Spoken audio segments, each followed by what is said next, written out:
This is Steve Blay. I'm the founder of Advanced Poker Training. I'm so excited to be making this video for you today to tell you about our new GTO-Style Bots. Some of you have been with us ever since the beginning of this site, since 2009, so you're very familiar with our lifelike style bots, and that's what I'm going to be calling the current version of our bots that you're used to. You're never going to hear me refer to them as our old bots as if they're out of date or something. The lifelike bots are tremendously valuable as a training tool for you to train against the kind of players you're going to face when you go to a card room and you play low stakes cash games and low stakes tournaments, because I'm going to shock you here, but a lot of people out there are not very good at this game. They've never watched any training material. They might have a little bit of competence at the game just because they played it for a lot of years, but you need these lifelike bots that we have on APT, and you're still going to need them to beat those kind of players. That being said, nowadays there's a lot more talk about range analysis and GTO, and so we've come up with these GTO style bots that are going to let you look at your entire range of hands and the way you should play each individual hand in your range, and the entire range of hands your opponents might be holding, and to do more range analysis and get used to that kind of analysis so that just for example, you can avoid being exploitable when you play against an over-aggressive opponent who's trying to steal all the money from you, and you make sure you're calling often enough. So both our lifelike bots and our GTO style bots are going to be really useful to you. The second thing I want to say also about our bots, these new bots, is that, again, I'm calling them GTO style bots. They do not play a perfect GTO strategy, and I want to make sure everyone understands that. The game of No Limit Hold'em has not been solved. There are solvers out there that work for very specific bet sizings, but to actually let you play poker against realistic opponents where you can bet any size you want, that's what you're getting out of APT, and the game of No Limit Hold'em has not been solved for every bet size. Also, one of the problems with these strategies you get out of these solvers is, as you know if you've ever worked with them, you get a lot of these mixed strategies. So it will say with ace deuce suited pre-flop in some kind of situation, you should be raising 73% of the time and folding 27% of the time. Well, what the heck are you going to do with that, right? You go to the card room, what are you going to have a random number generator built into your watch where you can punch in and see if this is the 73% or the 27% of the time? I've tried to simplify things as much as possible with these GTO style bots and APT to avoid mixed strategies in as many cases as I can. So with something like that, I might say, well, we've got four combinations of ace deuce suited pre-flop, right? Ace deuce of clubs, diamonds, hearts, and spades. 73% is pretty close to 75%. Why don't we say we're going to call with, we're going to raise with ace deuce of spades, ace deuce of hearts, and ace deuce of diamonds, and we're going to fold with ace deuce of clubs. And that makes our strategy a little simpler, and it's something we can actually think about that could be useful to us at the poker table. So again, we don't have a solver built in here, but these are GTO style bots that are really going to help you with your range analysis. They're going to help you in betting situations to look at your whole range of hands and see what hands should I be betting with here for value, what hands should I be semi-bluffing with, what hands should go in my check raising range. They're going to help you in situations where you're facing a bet. How often should I be calling here given the situation and the number of opponents and the bet size I'm facing, again, to make sure I'm calling often enough so that I'm not exploitable. And they're also really going to help you in situations on the river where you think about blockers. What hands can I put in my bluffing range here that have the best blockers? Or maybe sometimes we want to unblock certain hands. We know that there are certain hands in our opponent's range that we are targeting with our bluffs, and we want to make sure we are unblocking those combos. So these bots are going to be helpful to you in all these different ways, and let's get right into it here, and I'll give you a quick tour of what this looks like. So I'm going to assume you're pretty much familiar already with most of the features of our site. If you aren't, there's a lot of other videos you can watch on our site. I'm going to go into the 9max game here, and I'm just going to play a couple of hands just so this video doesn't go on forever. And as you'll see here, well, first of all, again, you probably recognize all these features before. There's other videos you can watch about all the options on this screen. But you're going to see the human-like bots here, which are those lifelike bots that I told you about earlier. These are the ones you've played against for years now. And here are the new GTO-style bots. And the first question you're probably going to ask is, well, if these are GTO-style, why are their levels all the way from beginner to hardest? Isn't a GTO bot a GTO bot? And what we've done here is, as you can see by the names I've chosen to give these levels, is I really limit the processing power available to the bots at the easier levels here. And also the bots deviate a lot more from the optimal strategy at the lower levels. So there are passive bots that may raise much less than the optimal strategy would dictate, or over aggressive bots that raise way too much. So I'm going to go ahead and let's why don't we play at neural net here, and I'm going to just set the blinds at 2.5, let's say, and just for this video I'm going to freeze the button so we're dealt on the button. And let's have it deal us playable hands. And on the advisor settings here, I'm going to have it show our advisor at every decision point so we can look at that. And you can pick whatever advisor you want. Same thing about the advisors. You may think that you always want an advisor that plays the exact optimal strategy, but some of these advisors are a little more passive or a little more aggressive.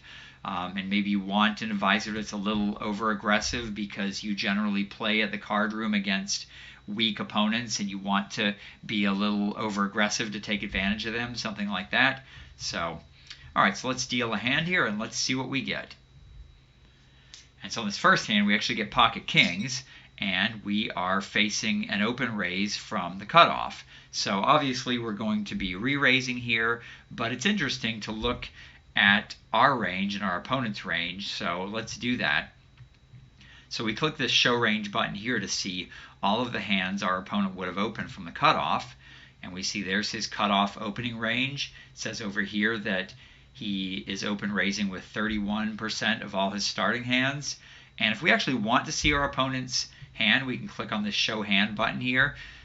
It's probably not good for training in general to know exactly what their hand is, so that's why it isn't revealed until you actually press the button here.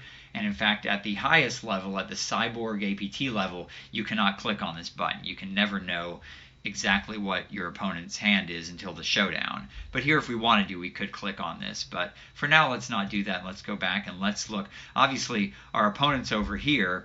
If we were to look at their range, that's kind of inconsequential because they haven't acted yet. So obviously, they still have 100% of all hands in their range at this point. But let's go back and look at our range now. And before I do that here, you can see that we just tells us a little bit of information here about our hand. We obviously have a pocket pair. The rank in category tells us that this is better than 92% of the other pocket pairs out there. Obviously, pocket aces is the only hand better than it. And we're in a raised pot, and these are the pot odds we're getting. And if we want to take our advisor's advice here, we can just click this little green check mark. It says take this advice, and we want to reject the advisor's advice and do something different, we can click the red X here. But let's look at our range first, and it will show us what kinds of hands our opponent is, our advisor would actually play here. And so we see that, as we expect, all the big hands up here in the top left corner, we're re-raising with all of those, and we're even re-raising with a few of these pocket pairs down here and some of these suited connectors here. This is, of course, to mix up our play a little bit and give us good board coverage. We are re-raising with some of these suited aces with a wheel card, again, just to be a little unpredictable. And if you look over here, you can see that we're re-raising with about 10% of all the hands in our range and calling with 11% and folding the rest. So we'll go back here and let's go ahead and take the advice and re-raise, and we'll see what happens. And he just folded. I'm going to go ahead and skip ahead a little bit in the video here, and this time we've got pocket sixes on the button, and there's a raise from the cutoff, and our advisor is just saying to call that. So I'll go ahead and call it here. And we've got bet into here, and this is about a 2/3 pot size bet here. And our advisor recommends we call here. And I think this is one of these great situations where it's really easy to be exploited here by someone who just bets all the time just because there's a king high flop. So let's look at our range here, and we see that because of the bet sizing, our advisor wants us to be defending about 61% of the time here. And you can see how we have to pick enough hands here to defend with to not be exploited. And in this case, we're defending, as you can see, with almost all of our pocket pairs here. And of course, any of our top pairs and our middle pairs. And then as far as draws here, we are raising, it looks like, yeah, we're raising with all of our nut flush draws up here, except for, let's see here. No, we don't have ace 8. And so yeah, it looks like all of our nut flush draws here we're raising with. We're raising with some other non-nut flush draws, and but mostly just calling here. But I think this is an important example to show how wide you need to be calling here to not be exploited.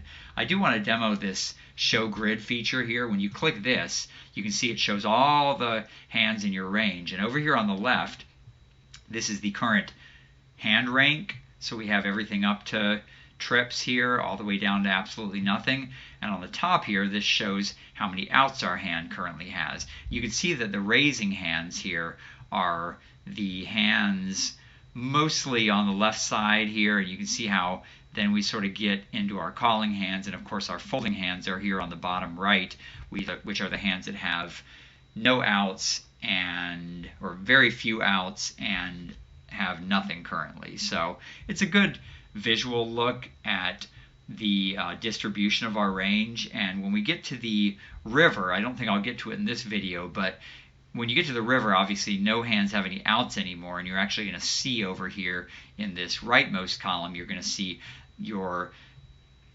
value betting hands at the top of your range down here, and your bluffing hands are going to be coming from down here at the bottom, because we are going to be bluffing with our absolute worst hands on the river. But here we are not pure bluffing, we're semi-bluffing, and that's why we're semi-bluffing with these hands over here which have the most outs. So, okay. Let's just see how this hand plays out, and then I think that will be enough for this video. So we'll go ahead and call here as our advisor said to. And then after another bet on the turn here, we're told to just go ahead and give up. Now it would seem like that that turn card here didn't change anything, but the fact that our opponent once again put out about a 2/3 pot size bet is enough to get us to fold. And if we look at our range here again, you can see that by this point we really need a much better hand. We're only defending here with our top pairs and a couple of combos of middle pair, and pocket 10s and pocket 9s, but that's about it at this point. So, okay, that's about all for this video, and thanks for watching.